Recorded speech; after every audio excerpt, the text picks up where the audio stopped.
자, 나오미 선교 나올 때 보니까요, 출석교인 반 이상이 나온 것 같아. 와, 대단해 하여튼. 네. 근데 전방에 그렇게 좋은 일을 하고 있는 거 감사하고요. 우리나라에 군목 목사님들이 너무나 많이 부족해요. 비연교회가 군대에 너무나 많아요.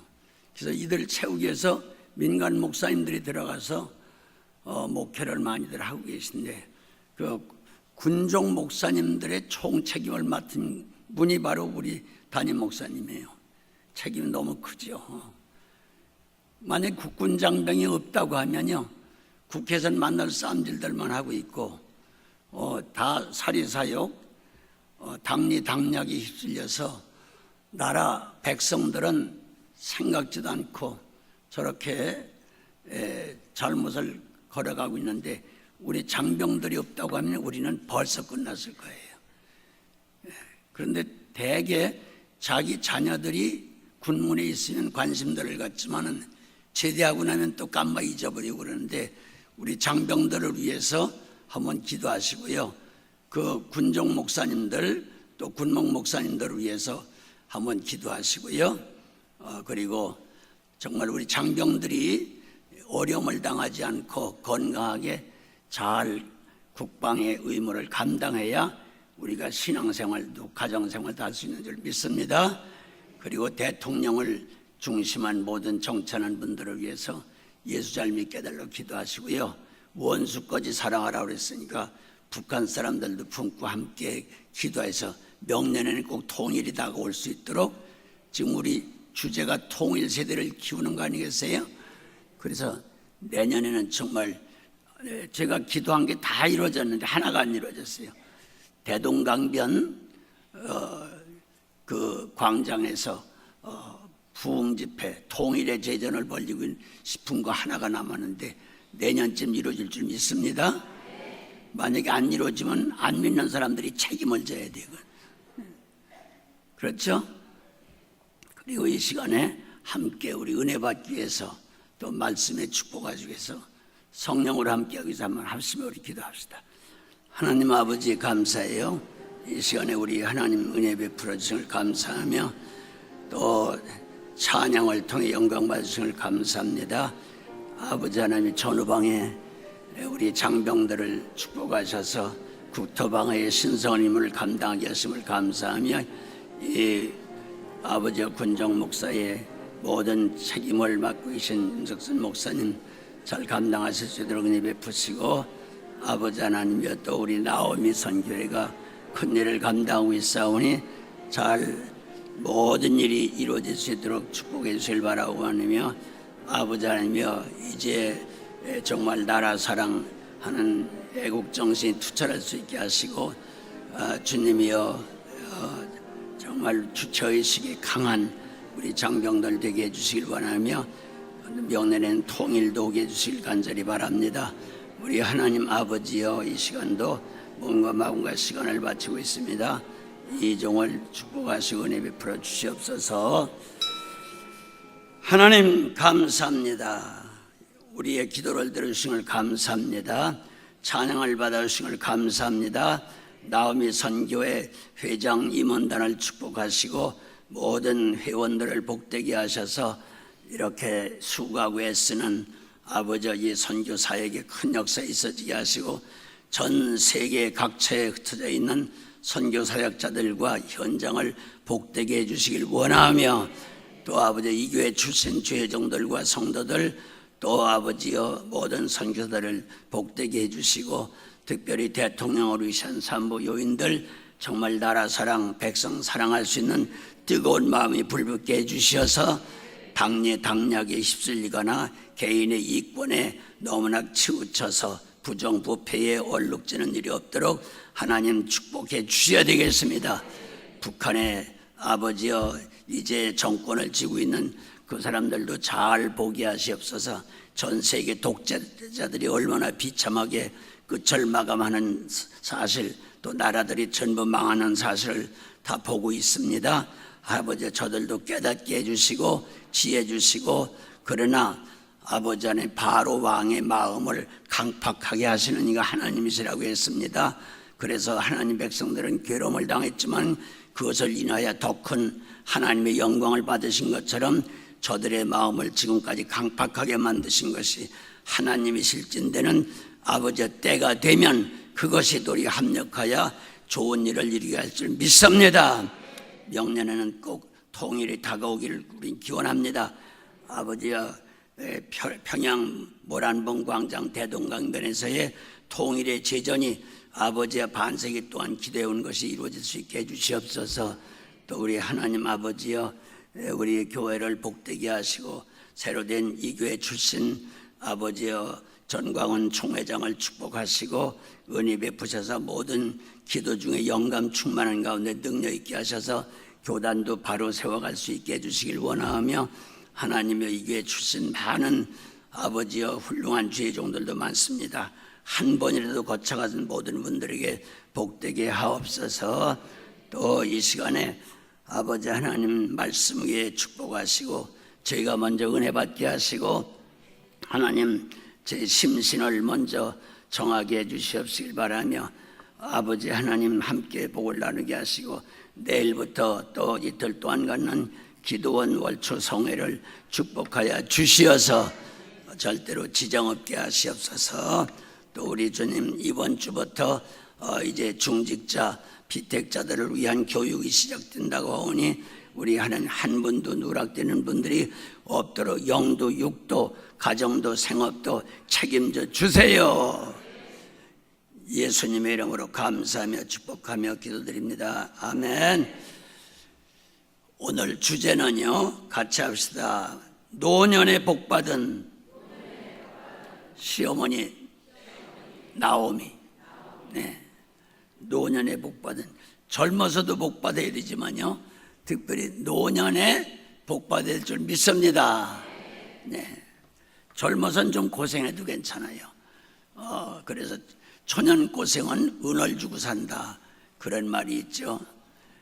전 영국 신사의 나라라고 그러지만요, 영국의 런던에 가게 되면 그 우리나라 남대문처럼 지하도가 있는데요, 지하도를 통과하려면요 코를 싸주지 않고 못해요.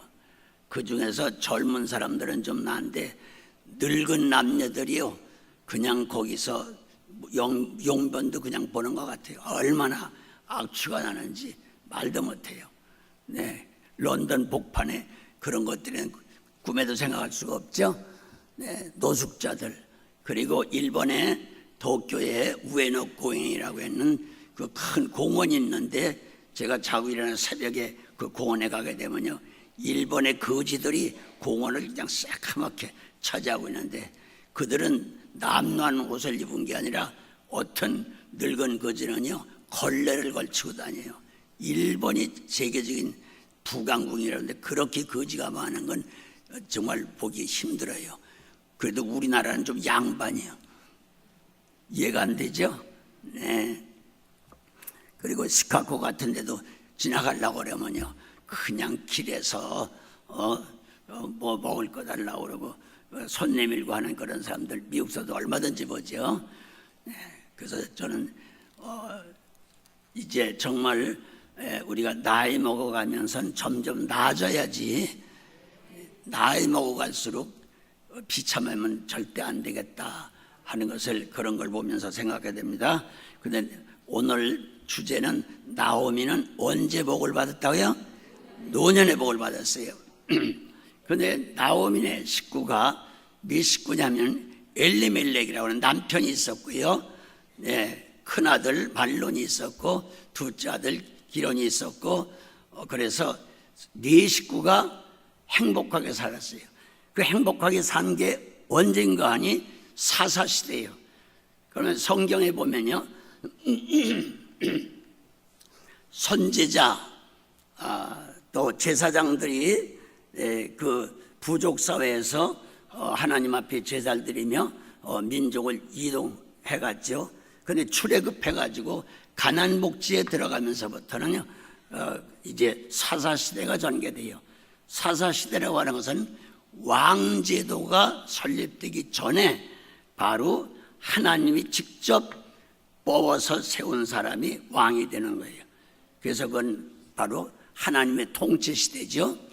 하나님이 직접 성령으로 기름 부셔서 뽑아가지고 왕은 아니지만 왕과 같은 그런 신정 통치를 하게 되니까 좋을까요, 안 좋을까요?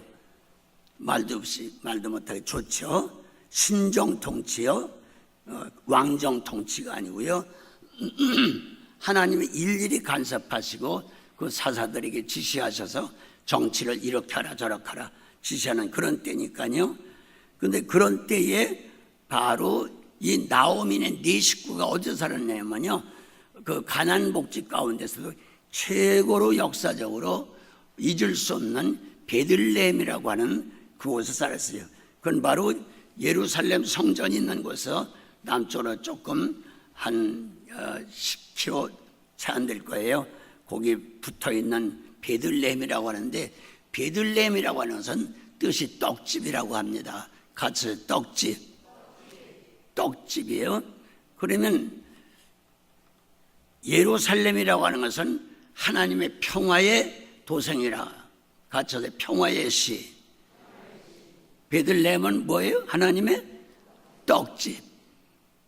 그러면 평화의 시, 우리가 이 교회도 영적으로 말하면 예루살렘이죠. 그렇죠? 하나님 앞에 제사드리고 예배드리고 복받는 곳이니까. 그 다음에 이 교회가 또한 솔직히 신약시대로 연결해보면 바로 하나님의 떡집이에요. 뭐 먹는 곳이에요? 하나님의 떡이 뭐예요? 하나님 말씀을 먹는 떡집이에요. 그렇게 좋은 지역에서 살고, 시대가 바로 신정 통치 시대에 하나님이 직접 정치하는 그런 시대니까 좋을까요, 안 좋을까요? 네, 시대도 좋고요. 그 다음에 장소도 너무나 좋죠. 바로 하나님의 떡집이라고 하는 교회 생활을 제대로 할 수 있는 유서 깊은 곳이죠. 자, 그런데도 불구하고 한때에 큰 흉년이 든 거예요. 계속해서 몇 년 흉년이 드니까 아무리 장소가 좋고 시대가 좋다고 할지라도 이렇게 비가 오지 않아서 흉년이 들면 살기 어려워요, 쉬워요? 말도 못하지요. 여러분, 북한을 위해서 기도해야 될 것은요, 얼마나 급했으면 제2인자 3인이 어저께 봤다 어제 갔다면서요? 너무 급해요. 여러분 들으셨어요? 북한에는요, 금년 여름에 전기를 하나도 못 켰다는 거 생각해 보시오. 전기를 켜던 시대에 전기가 하나도 없다고 하는 건 이 지상에서 처음 있는 일이죠. 왜 그런지 아세요? 북한에는 수력발전을 하고 있었는데 그 수력발전이 비가 많이 올 거라고 예상을 하고 지도자께서 그 수력발전에 가둬놓은 물을 다 뽑아버려라. 비가 많이 오면 뚝이 터지면 큰일 나니까 다 뽑아버렸는데, 뽑아버리고 맨바닥이 되니까 비가 안 오는 거예요. 따라서 사람의 생각은 하나님 생각과 다르다. 그래가지고 금년 여름에는 북한에 전기가 하나도 없었다는 거, 여러분 이해가 됩니까? 지금 이 시대에. 네. 그럼 전기만 없는 것뿐 아니라 이제는 가을이 됐는데 가을비도 안 오는 거예요. 네. 남쪽으로는 우리나라도 비가 많이 왔지만 우리나라도 경기도 북쪽으로는 비가 왔어요, 안 왔어요? 거의 안 왔어요. 북한에는 전혀 안 온 거예요. 큰일 났잖아요. 그러니 어디 농사도 질 수 없잖아요. 그게 다 굶어 죽게 생긴 거예요, 이제. 네. 얼마나 급했으면 저들이 찾아왔겠어요, 여러분? 자, 그런데 우리가 꼭 하나 할 것은, 그러면 신정 통치, 하나님이 직접 통치하는 그 시대, 또 가장 은혜롭고 복된 하나님의 떡집이라고 하는 교회 생활을 제대로 할 수 있는 그런 곳에도 흉년이 들 때가 있다고요. 어떤 사람은 예수 잘 믿고 은혜 많이 받으면 시험이 없다. 그건 아주 잘못된 얘기예요. 네. 여러분, 요한복음 16장 끝절에 보게 되면 너희가 세상에서 환난을 당하나 그랬어요? 안 당하나 그랬어요? 당한다 그랬어요. 그러나 뭐에 다르냐? 믿는 사람이나 안 믿는 사람이나 때때로 시험을 같이 당하지만은 믿는 사람은 이기는 것이 다르고 안 믿는 사람은 지는 것이 다른 거예요. 예수님께서도 마태복음 7장 24절 이하에 산상보훈을 쭉 해놓으시고 끝에 가서 뭐라고 말씀했어요? 하나님의 말씀을 듣고 행하는 자는 그 집을 어디 위에 세워요? 반석 위에 세워. 근데 그 말씀을 듣지도 않고 행하지도 않은 사람은 집을 어디 세워요? 모래 위에 세워요. 그런데 비가 내리고 창수가 안 나고 바람이 부는 세 가지 시험은 모래 위에 세운 집에만 내려요? 아니요. 반석 위에 세운 집도 똑같이 시험이 와요. 문제는 모래 위에 세운 집은 무너지는 것이고 반석 위에 세운 신앙, 그런 집은 무너지지 않는 게 다른 것뿐이에요. 믿습니까? 그렇기 때문에 우리 보고 항상 이겨라, 승리의 계약을 부른다. 오늘 찬송도 참 좋은 거 불러주셨는데, 그것은 승리라고 하는 것은 앉아서 취하는 거예요? 싸워서 취하는 거예요? 싸워 취하는 거예요. 그러니까 신앙생활은 계속 전쟁 생활과 같은 거예요. 아멘. 자, 그러면 성경은 말하고 있거든요. 이 예루살렘을 떠나지 말아라. 또 하나님의 떡집이라고 하는 교회를 떠나지 말아라. 그런데 교회에도 믿는 나라에도 또 정치를 잘한다고 하고 하나님이 직접 통치하는 사사시대인데도 그때에 큰 가뭄이 든 거예요. 그게 굉장히 어렵죠. 그러면 우리는 참고 기도하고 하나님의 뜻을 따라야 되겠는데 떠나지 말라고 하는 걸 떠나는 거예요. 뭘 찾아서? 먹을 거 찾아서. 그렇죠? 사람들은 먹어야 사니까 먹을 걸 찾아서 떠나는 거예요. 떠나도 국경선 밖으로 나가면 안 되는데 이방인 가운데서도 모압 지방에 거긴 먹을 것이 있다더라. 거기 가면 살 수 있다더라 해가지고 몽땅 가족이 떠나버린 거예요. 여기서부터 봐서 시험에 드는 거죠. 우린 꼭 알아야 될 것은 교회 생활을 하도 어떤 사람은 그래요. 당신네 교회에 반세기가 넘었다고 하는데 어째 거긴 조용하냐? 그 교회도 크대는데 그런 소리 하거든요. 그 교회는 천사만 있나? 담임 목사님이나 내가 천사가 아닌데 무슨 천사요? 같이 하세요. 사람 모인 것은 다 마찬가지다. 그렇죠? 천사만 모인 교회가 세상에 어디 있어요? 그래서 사람들은 천사만 모였느냐고 생각을 해요? 아니죠. 네. 그래서 성경에는 같이 하세요. 경계표. 그것을 지계석이라고 해요. 땅짓자, 돌석자. 돌에다가 경계선을 해가지고 이렇게 박아놓는 거죠. 경계선. 경계선을 아무리 해도 경계선을 넘어가면 안 돼요. 지금 아까 38선 얘기했지만 38선 경계선 넘어가면 될까요? 안 될까요? 넘어가면 금방 싸움이 일어나요. 피비린내 나는 무서운 전쟁이 일어나죠. 가정도 마찬가지예요. 부부지간에도 경계선이 있어요. 맞죠? 형제지간에도 경계선이 있어요. 교회도 경계선이 있어요. 보이든 보이지 않은 경계선이 있어요. 그걸 넘어가면 안 되죠. 그러니까 아무리 어려워도 죽으면 죽으리다 하고 하나님께서 떠나지 말아라, 경계선을 넘지 말아라 그러면 그 안에서 우리는 결사적으로 기도하면서 인내하면서 하나님의 긍휼의 기적을 기다려야 될 줄 믿습니다. 오늘도 교회에서 은혜생활 잘하다가 이런 이유 저런 이유로 아주 이방나라 믿지 않는 세계로 떠나는 사람들이 종종 있어요 없어요? 제가 전도를 해봐도요, 나도 믿었었어요, 집사였어요, 그런 사람들이 있어요. 네?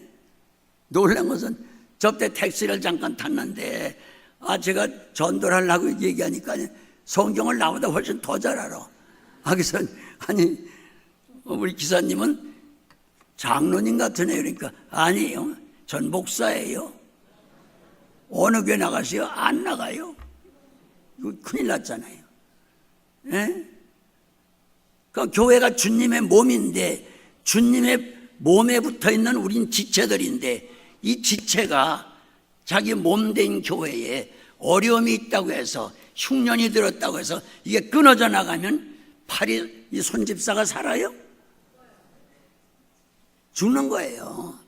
네, 난 놀랐어요. 세상에 할 말이 없더라고요. 목사라는데 뭐 말 다 했죠. 자, 그 왜 그래요? 아주 이방으로 떠나버린 거예요. 아주 이사를 가버린 거예요. 그래서 이 나오미네 네 식구도요, 말론, 기론, 엘멜렉, 또 나오미 네 식구가 아주 하나님의 떡집을 이스라엘 그 가나안 복지 떠나버렸어요. 멀리 모압 지방으로 가버렸어요. 근데 가니까 그건 먹을 것이 많은 거예요. 처음에는 기분이 좋았죠. 굶주리다가 먹을 것이 있어. 뭐 거기 간 기도할 필요도 없고 매달릴 필요도 없고 풍년이 들었으니까 잘 먹고 잘 사는 것 같으죠. 네. 그러니까 거기 가자마자 야, 이렇게 됐으니까 이제 아들 둘도 다 컸으니까 장갈들이 해가지고요, 성경에는 수도 없이 써 있어요. 이방 여인과 결혼하지 말아라. 누가 하지 말아라? 근데 남자라는 게 센 것 같지만요, 결혼하면 꼭 부인 말 듣게 돼 있어요. 물론 나부터 듣지만. 네. 그렇기 때문에 이방 여인과 결혼하게 되면 그 이방 여인이 믿지 않고 우상 섬기면 남자가 다 넘어가 우상의 자식, 마귀 자식, 지옥 가는 거거든요. 수없이 그런 게 써 있는데, 야, 잘 먹고 살 수 있겠는데 어떠냐? 그러면서 기분 좋게 하나님이 축복하셨나 보다 해가지고요, 이방 며느리들을 얻었어요. 근데 이상하게 얻은 지 얼마 되지 않아 가지고요, 남편 엘멜렉이 죽어버렸어요. 네. 자, 나오미의 남편이 세상을 떠났어요. 근데 두 아들 결혼을 시켰는데 두 아들 가운데서 말로냐라는 장자가 죽었어요. 네, 기로냐라는 둘째 아들이 죽었어요. 다 죽었어요. 그러니까 처음에는 잘 되는 것 같아요. 여러분, 교회를 떠나게 되면 처음엔 잘 되는 것 같아요. 네, 안 믿는 이방의 세계, 우상의 세계를 떠나게 되면요, 처음에는 잘 해결되는 것 같아요. 꼭 뭐 같으냐면요, 요나가 하나님의 말씀을 거역하고 니느웨에 가서 전도 안 하고 전도하는데 전도를 피해 보려고, 그리고 다시스로 도망가려고 막 항구에 도착하니까 기다렸다는 듯이 오래간만에 몇 달만 굳이 다니는 배가 딱 정착해 있어요. 그래 돈을 많이 주고 배를 타서 순풍에 돛을 달고 항해하는 거예요. 야, 하나님이 말로는 떠나지 말라고 그러지만은 이렇게 도망가도 하나님이 도우시나 보다. 그런데 웬걸 지중해 복판에 가가지고 태풍이 보는 거예요. 자, 난리가 났죠. 결국 내던짐을 받아 바닷속에 들어갔죠. 고기 뱃속에 들어갔죠. 사흘 동안 죽었죠. 그랬다가 뱃속에서 하나님의 기적으로 그 뱃속에서 지옥 같은 데서 회개 기도하니까 살려주셨어요. 할렐루야. 처음에는 모든 게 순풍에 돛을 달고 하는 것 같으죠. 그러나 나중에는 그렇잖아요. 네. 자, 그러니 이제 과부 댁만 셋이 남은 거예요. 자, 남편 잃었지, 두 아들 잃었지. 그러니까 나오미라는 시어머니하고 두 며느리만 남았어요. 그런데 둘째 아들의 며느리에게, 야, 너희 나이가 젊지 않느냐, 아직 소생도 없지 않느냐, 그러니까 너희 나라 사람에게 결혼해서 팔자고 찌고 행복하게 살아라. 처음엔 말 안 듣더니 그 나오미 시어머니가, 나 따라가 봐야 남편이 있느냐, 남편을 만들 수 있느냐, 없지 않느냐. 그러니까 또 넌 또 이방 여자 아니야. 우상 섬기는 이방 여자니까 네가 섬겨오던 그 신으로 돌아가라. 그러니까 못 이기는 척하고 갔어요. 그런데 말론이라고 하는 큰아들의 부인 루시라고 하는 그 며느리는 절대로 난 가지 않겠습니다. 여자가 한 번 시집 갔으면 그만이지 무슨 남편이 있고 없고 간에 딴 데로 가겠습니다. 안 됩니다. 어머니 가시는 곳에 나도 갈 것이고, 어머니 거하는 곳에 나도 거할 것이고, 어머니 죽는 곳에 나는 죽을 것이고, 어머니와 나와 죽는 것 이외에는 절대로 한 번 맺은 시어머니를 떠날 수 없습니다. 끝까지 전 시어머님과 생사를 같이 하겠습니다 하고 이 큰 며느리는 끝까지 안 떨어지는 거예요. 그냥 어떻게 하겠어요? 한번 이 본문 1장을 한번 찾아보세요. 룻기서 1장 찾아보셨어요? 네. 자, 15절부터 한번 읽어봐요. 시작. 나오미가 또 가로되 보라, 내 동서는 그 백성과 그 신에게로 돌아가나니 너도 동서를 따라 돌아가라. 룻이 가로되 나로 어머니를 떠나며 어머니를 따르지 말고 돌아가라 강권하지 마옵소서. 어머니께서 가시는 곳에 나도 가고 어머니께서 유숙하시는 곳에 나도 유숙하겠나이다. 어머니의 백성이 나의 백성이 되고 어머니의 하나님이 나의 하나님이 되시리니 어머니께서 죽으시는 곳에서 나도 죽어 거기 장사될 것이라. 만일 내가 죽는 일 외에 어머니와 떠나면 여호와께서 내게 벌을 내리시고 더 내리시기를 원하나이다. 대단한 여자죠? 세상에 아기도 없는데 글쎄 시어머니 가는 곳에 사는 곳에 죽는 곳에 까지 가겠다. 어머니 믿는 하나님이 나의 하나님이 될 것이고, 할렐루야. 나는 이제 이방 나라 사람이지만은 하나님의 선택받은 이스라엘 나라 사람에게 결혼했으니까 한 번 맺은 시어머니를 절대로 떨어질 수 없습니다. 할렐루야. 이런 며느리가 됐으면 좋겠어요? 안 됐으면 좋겠어요? 세상에 이런 며느리가 어디 있대요? 아니 남편이 있는 것도 아니고 재산이 있는 것도 아니고 그것도 이방 여인이 유대 나라 가봐야 유대인들이 얼마나 또 인종차별할 것이고 종교도 다르고, 그런데도 한 번 하나님 백성과 맺은 언약을 죽는 거 이외에는 떠날 수가 없다고 저렇게 하니까 이제 어머니도 어떻게 할 길이 없는 거예요. 할렐루야. 정말 너무너무 감사한 거죠.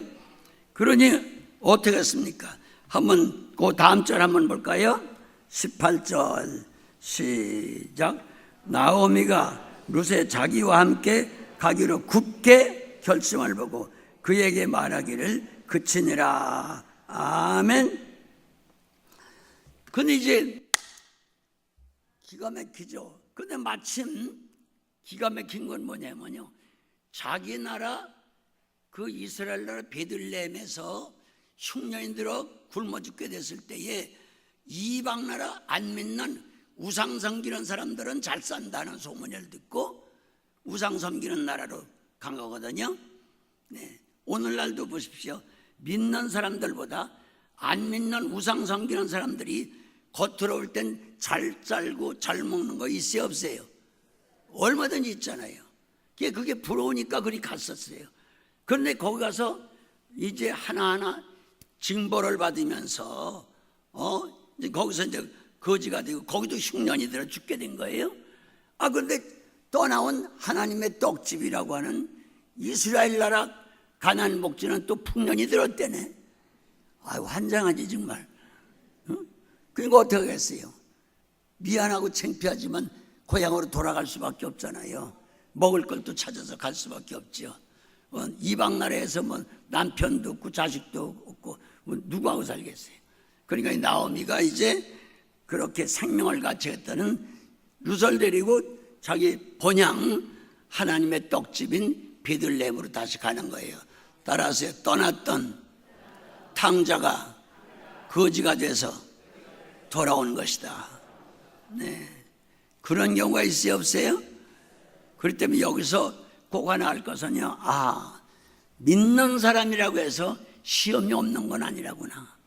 그러나 끝까지 견디면서 참고 떠나지 말고 하나님의 떡집이라는 교회를 이탈하게 되면 결국 세상으로 나가면 처음에는 먹을 거 입을 거 별게 되는 것 같지만 마지막에는 절망적으로 망하는구나 하는 것을 깨닫게 되는 것이죠. 아멘. 탕자가 나갈 때 아버지 재산 가지고 나갔지만 처음에는 좋았죠. 주지육림에 쌓이고 만날 기생들 틈에서 먹고 마시면서 얼마나 행복하다고 생각했어요. 근데 웬걸 다 이제 거지가 돼가지고 굶어 죽게 되니까 돼지 떨겨 먹는 주업 열매를 주워 먹으면서 돼지 우리 거는 돼지하고 같이 살았잖아요. 그런데 이제는 갈 곳은 그래도 아버지 품에밖에 없다. 그럼 무슨 낯장으로 가겠느냐. 그런데 아버지한테 가서 밥이나 실컷 먹고 죽으면 좋겠다 이런 생각을 하고 가서 나를 자식으로 보지 말고 그저 종으로 봐서 한 술 못해달라고 빌어야 되겠다. 그리고 탕자가 돌아가는 거 아니겠어요? 네, 그와 너무 비슷한 거죠. 그래서 지금 이제 나오미는 자기 본향으로 다시 돌아가는 거예요. 돌아가는데 여기 한번 보십시다.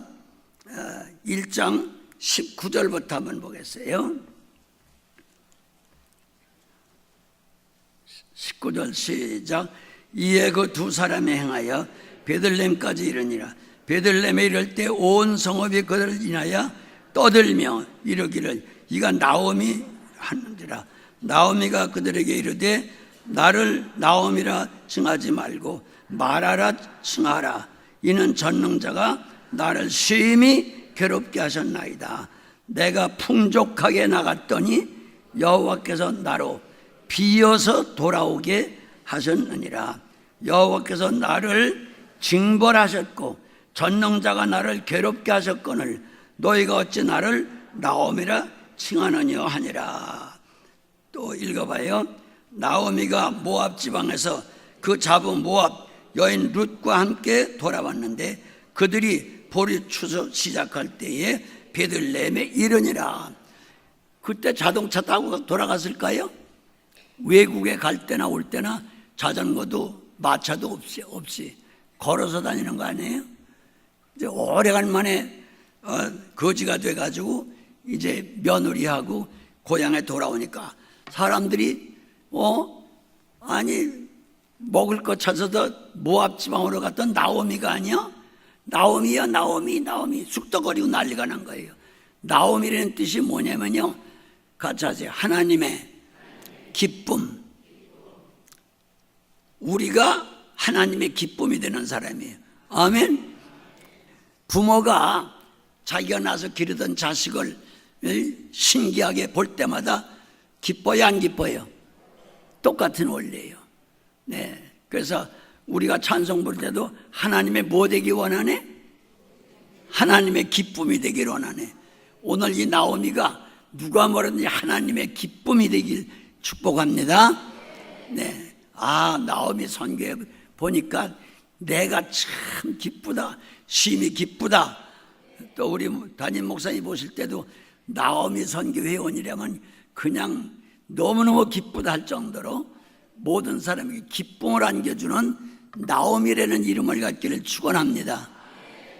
동네 사람이 자기 본 이름을 부르니까 나를 나오미라고 하지 마세요. 하나님의 기쁨의 대상자라고 그렇게 인정하지 마세요. 마라라고 해주세요. 마라라고 하는 건 고통, 쓰대는 얘기요. 마라의 운물이라고 들으셨죠? 쓴 물. 네. 입에도 댈 수 없이 아주 쓴 거. 너무너무 내가 쓴 고통을 당했습니다 이거예요. 여기 본문도 고백했잖아요.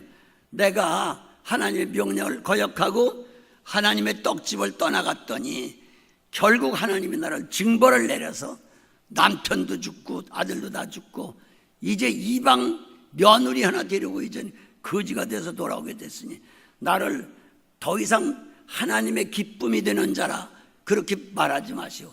나를 말하라고 해서 말아. 난 쓰디쓴 고통만 당한 아주 쓴 사람이라 그렇게 불러달라고 자기가 고백을 하는 것이죠. 자, 그러니까 자기가 하나님의 명령을 거스리고 떠남으로 말미암아 하나님으로부터 징계, 벌 받는 거 알았어요, 몰랐어요? 네? 그러니까 하나님이 처음에 이름 지어주신 대로 하나님의 기쁨이 되는 그런 여인을 만들기 위해서 하나님께서는 철저하게 징계하신 줄 믿습니다.